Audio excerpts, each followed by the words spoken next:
SLBC టన్నెల్లో సహాయక చర్యలు కొనసాగుతున్న 8 మంది కార్మికులు వికటజీవులుగా మారినట్లు అంచనా వేస్తున్నారు అధికారులు. వారు ప్రాణాలతో ఉండే అవకాశాలు లేకపోవడంతో కుటుంబ సభ్యులు ఆవేదన వ్యక్తం చేస్తున్నారు.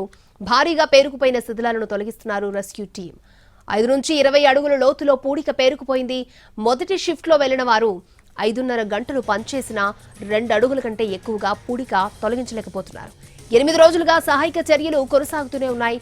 2 రోజుల క్రితం ఎన్జీఆర్ఐ జీఎస్ఐ నిపుణులు గ్రౌండ్ పినిట్రేటింగ్ రాడార్ టెక్నాలజీ డాప్లర్ స్కానింగ్ల ద్వారా మట్టి కింద చిక్కుకున్న వారి కోసం ప్రత్యేకంగా అన్వేషణ చేపట్టారు. స్కానింగ్ ద్వారా గుర్తించిన ప్రాంతాల్లో కార్మికుల కోసం అన్వేషణ ముమ్మరం చేశారు అధికారులు. సొరంగంలో పైకప్పు కూలిన రోజు టన్నెల్ బోరింగ్ మిషన్ కట్టల మధ్య పనిచేస్తున్న వారు బయటపడలేకపోయారు. ఒక్కసారిగా పెద్ద ఎత్తున నీరు మట్టి సొరంగంలోకి చేరడంతో టీబీఎం వెలుపలి భాగానికి చేరుకునే సమయం కూడా లేకపోవడంతో అక్కడే చిక్కుకుపోయారని చెప్తున్నారు అధికారులు. సొరంగంలో సహాయక చర్యలకు అడుగడుగున అవరోధాలు ఏర్పడుతూనే ఉన్నాయి. పెద్ద ఎత్తున సొరంగంలోకి నీరు వస్తూ ఉండడంతో రెస్క్యూ ఆలస్యమవుతోంది. బురద, మట్టి, రాళ్లను లోకో ట్రైన్ వ్యాగన్స్ లో నింపడానికి రెస్క్యూ టీం ఇబ్బందులు ఎదుర్కోవాల్సి వస్తోంది. ట్రాక్ వరకు 300 మీటర్ల దూరం నీటిలో నడుస్తూ వెళ్లాల్సి వస్తోంది.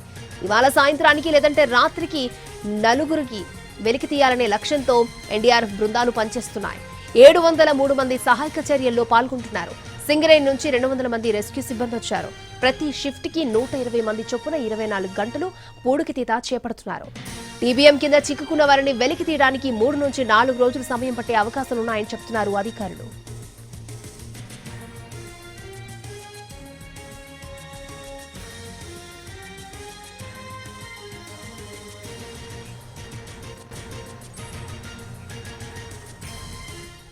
ఎస్ఎల్బీసీ టన్నెల్లో సహాయక చర్యలు ఇంకా కొనసాగుతున్నాయి. 8 మంది కార్మికుల విగత జీవులు మారినట్లుగా అంచనా వేస్తున్నారు అధికారులు. వారు ప్రాణాలతో ఉండే అవకాశాలు లేకపోవడంతో కుటుంబ సభ్యులు ఆవేదన వ్యక్తం చేస్తున్నారు. లేటెస్ట్ అప్డేట్స్ అందించడానికి మా ప్రతినిధి రవి ఎస్ఎల్బీసీ నుంచి లైవ్ లో సిద్ధంగా ఉన్నారు. రవి, ఆపరేషన్ టన్నెల్ ఇంకా కొనసాగుతోంది. 2 రోజుల క్రితం ఎన్జీఆర్ఐ శాస్త్రవేత్తలు జీపీఆర్ సిస్టమ్ ద్వారా ఎక్కడైతే మృతదేహాలు ఉన్నట్లుగా ఆ ప్రాంతంలో 2 రోజులుగా జరుపుతానే ఉన్నారు. లోపల వెళ్ళినటువంటి రెస్క్యూ టీము ఎక్కడైతే 4 మృతదేహాలు ఉన్నాయని చెప్పి గుర్తించారో మట్టి లోపల 2 మీటర్ల లోతున 4 మృతదేహాలు జీపీఆర్ విధంగా ఆక్వాయి ద్వారా గుర్తించారు.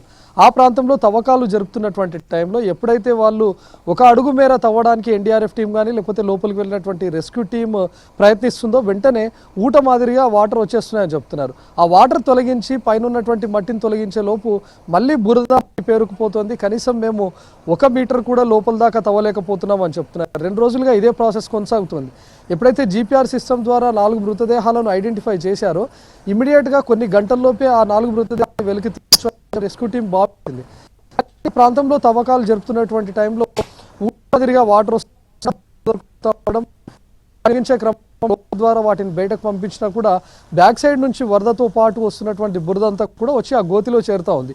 ఎక్కడైతే మృతదేహాలను తీయడానికి తవ్వుతున్నటువంటి ప్రాంతంలోనే మళ్ళీ బురద వచ్చి చేరుతోంది. కాబట్టి రెస్క్యూ ఆపరేషన్స్కి కానీ లేకపోతే ఆ 4 మృతదేహాలను తీయడానికి చాలా సమయం పడుతుంది.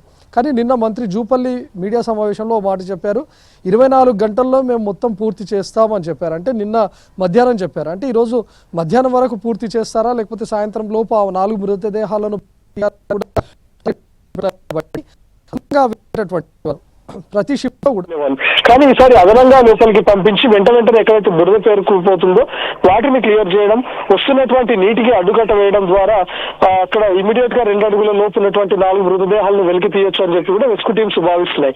ఈ రోజు మధ్యాహ్నం లేదా సాయంత్రం లోపు ఆ 4 మృతదేహాలను కూడా వెలికి తీసే అవకాశం ఉంది. ఇక మిగతా 4 మృతదేహాలు టీబీసీ మిషన్ కి ముందు వైపులో ఉన్నాయని చెప్తున్నారు. అవి కూడా 7 మీటర్ల లోపు అంటే దాదాపు 21 అడుగుల లోపు ఉన్నాయని చెప్తున్నారు. కాబట్టి వాటిని తీయడం అసాధ్యం అని కూడా ఎన్డీఆర్ఎఫ్ టీం చెప్పినట్లుగా తెలుస్తుంది. కానీ ఇక్కడ ఉన్నటువంటి మంత్రులు కానీ మిగతా అధికారులు ఖచ్చితంగా మిగతా 4 మృతదేహాలను వెలికి తీయాల్సిందే అని రెస్క్యూ టీంకు చెప్పినట్లుగా తెలుస్తుంది. అయితే ఎన్డీఆర్ఎఫ్ మాత్రం అసాధ్యం అని చెప్తోంది. దానిపైన ఇప్పుడు అధికారులంతా మల్లగులాలు పడుతూ ఉన్నారు. ఎందుకు ఒక 4 మృతదేహాలను వెలికి తీసినప్పుడు మిగతా 4 తీయకపోతే వాళ్ళ కుటుంబ సభ్యుల నుంచి పెద్ద ఎత్తున ప్రెషర్ వస్తుంది.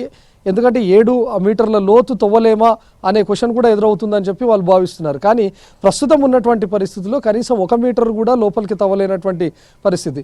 ఒకవేళ ఈ 4 మృతదేహాలను బయటకు తీసినా కూడా గుర్తుపట్టే స్థితిలో ఉండవు, కేవలం ఎముకలు మాత్రమే బయటకు వస్తాయనేది కూడా ఒక ప్రాథమిక అంచనా వేసుకున్నారు. వాటిని ఇన్ కేసు ఏదైనా ఐడెంటిఫై చేసే విధంగా ఉంటేనే ఇక్కడ ఆల్రెడీ వచ్చినటువంటి కుటుంబ సభ్యులకు అప్పగించే అవకాశం ఉంది.